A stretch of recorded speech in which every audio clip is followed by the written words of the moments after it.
Assalamualaikum warahmatullahi wabarakatuh. Apa kabar anak-anak? Semoga semuanya senantiasa dalam keadaan sehat walafiat. Bertemu dengan saya, Ibu Leni Sofian Asari. Kali ini kita akan membahas materi mengenai perilaku konsumen, di mana pembahasan yang akan kita bahas meliputi hari ini meliputi 3 subbab. Yang pertama yaitu definisi dari perilaku konsumen itu sendiri apa, kemudian akan ada manfaat dari perilaku konsumen ini apa, kemudian akan ada juga jenis-jenis dari perilaku konsumen itu apa saja. Untuk yang pertama, kita masuk ke materi yang pertama ya, mengenai definisi perilaku konsumen. Materi yang pertama ya, yaitu mengenai definisi perilaku konsumen. Nah, saat kita membahas mengenai, sebelum kita lanjut ke definisi perilaku konsumen, mungkin dari anak-anak sudah familiar dengan apa sih konsumen itu ya. Mungkin sambil sedikit kita review biar ingat bahwasanya konsumen ini sendiri adalah mereka yang menggunakan barang ataupun jasa untuk dirinya sendiri, keluarga ataupun orang lain dan tidak untuk diperjualbelikan, ya kan? Nah, adapun konsumen ini kan ada dua, ada konsumen individual dan juga konsumen organisasional. Kalau yang individual ini mereka mengkonsumsi barang atau jasa untuk diri mereka sendiri, sedangkan yang organisasional ini untuk orang lain atau keperluan golongan. Nah, setelah kita sebelumnya telah mengenal apa itu konsumen, selanjutnya ada lagi, kita lanjut, ada juga yang namanya perilaku konsumen. Nah, apa sih perilaku konsumen ini? Jadi ada banyak tokoh yang mengemukakan tentang definisi perilaku konsumen. Misalnya ada Schiffman dan Kanuk, di mana pada tahun 2000 beliau mengemukakan bahwasannya perilaku konsumen adalah proses yang dilalui oleh seseorang dalam mencari, membeli, menggunakan, mengevaluasi, dan bertindak pasca mengkonsumsi suatu produk ataupun jasa.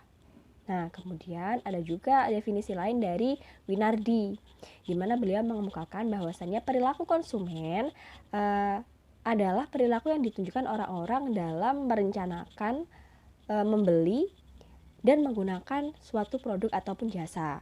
Nah, dari beberapa definisi ini dapat kita tarik kesimpulan bahwasannya perilaku konsumen sendiri adalah berbagai aktivitas atau kegiatan yang dilakukan oleh konsumen sebelum mereka membeli atau mengkonsumsi produk, saat mereka mengkonsumsi suatu produk, dan tindakan mereka setelah mengkonsumsi atau membeli produk berupa barang atau jasa.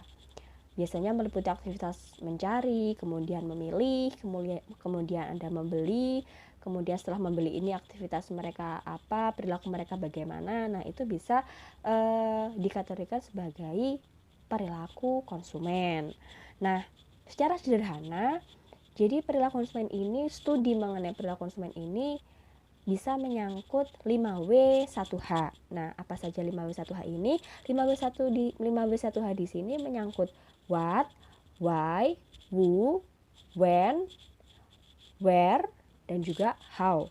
Nah, yang pertama ada what. Kita biar lebih enak kita sambungkan langsung ke contoh ya. Jadi yang pertama ini ada what. What yang pertama di sini yaitu apa? Misal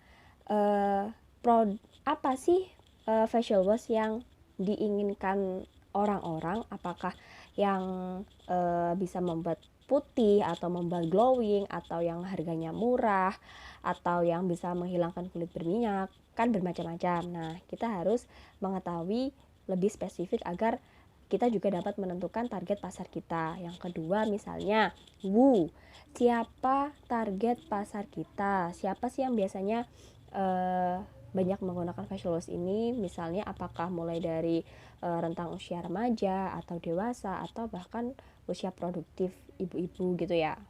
Kemudian ada why. Nah, kira-kira why ini mengapa sih mereka membeli facial wash? Apakah karena ingin kulitnya putih, ingin kulitnya lebih glowing, ingin kulitnya gak berminyak, atau mungkin karena alasan lain.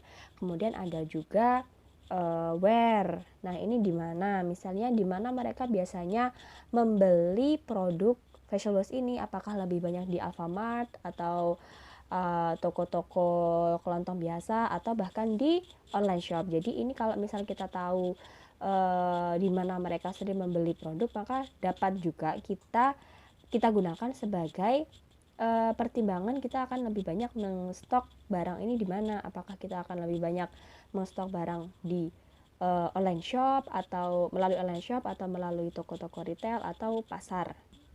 Kemudian ada juga when. Nah, when ini kapan? Misalnya kapan kebanyakan orang ini rata-rata membeli facial wash, apakah awal bulan atau akhir bulan. Jadi kita juga bisa menentukan stok, memperbanyak stok ini di awal kapan. Atau mungkin bisa juga kita gunakan untuk memprediksi kira-kira kapan kita bisa memberikan potongan-potongan harga atau diskon yang tepat waktu atau tepat sasaran dengan timingnya pas gitu ya. Sedangkan ada how. Nah, how ini misalnya berapa sih harga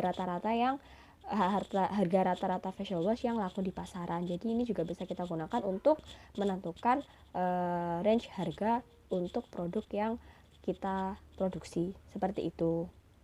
Selanjutnya yaitu ada manfaat dari perilaku konsumen.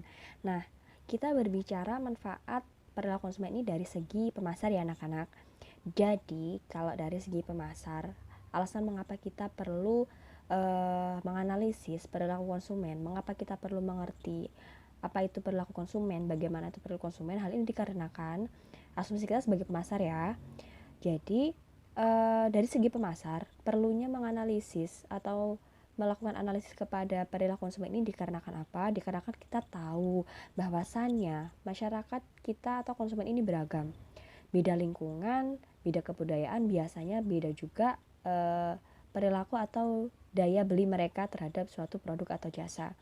Jadi dengan adanya perilaku konsumen ini, dengan kita bisa menganalisis perilaku konsumen ini, hal ini dapat mempermudah kita dalam mengidentifikasi perilaku atau daya beli konsumen.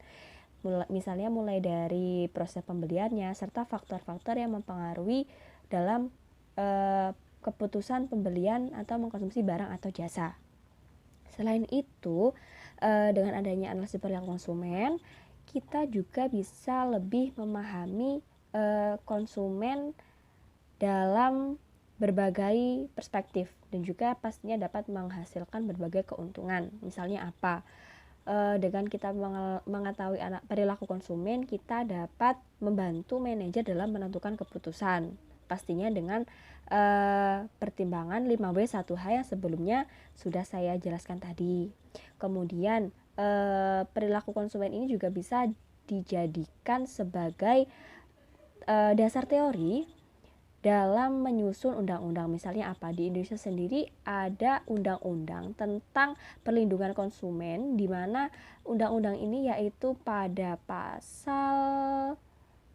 Undang-Undang Nomor 8 Tahun 1999 tentang perlindungan konsumen. Nah, adanya Undang-Undang Perlindungan Konsumen ini kan tentu didasarkan pada bagaimana mayoritas kebiasaan atau perilaku konsumen di Indonesia itu sendiri bagaimana. Misalnya mereka maunya yang selalu ada, mayoritas harus ada BPOM-nya atau ada yang stempel halalnya atau yang bagaimana. Ini kan dapat sebelum dalam menentukan undang-undang, perilaku konsumen ini bisa dijadikan sebagai pertimbangan sebelum menentukan. Jadi banyak sekali manfaat dari mengetahui perilaku konsumen.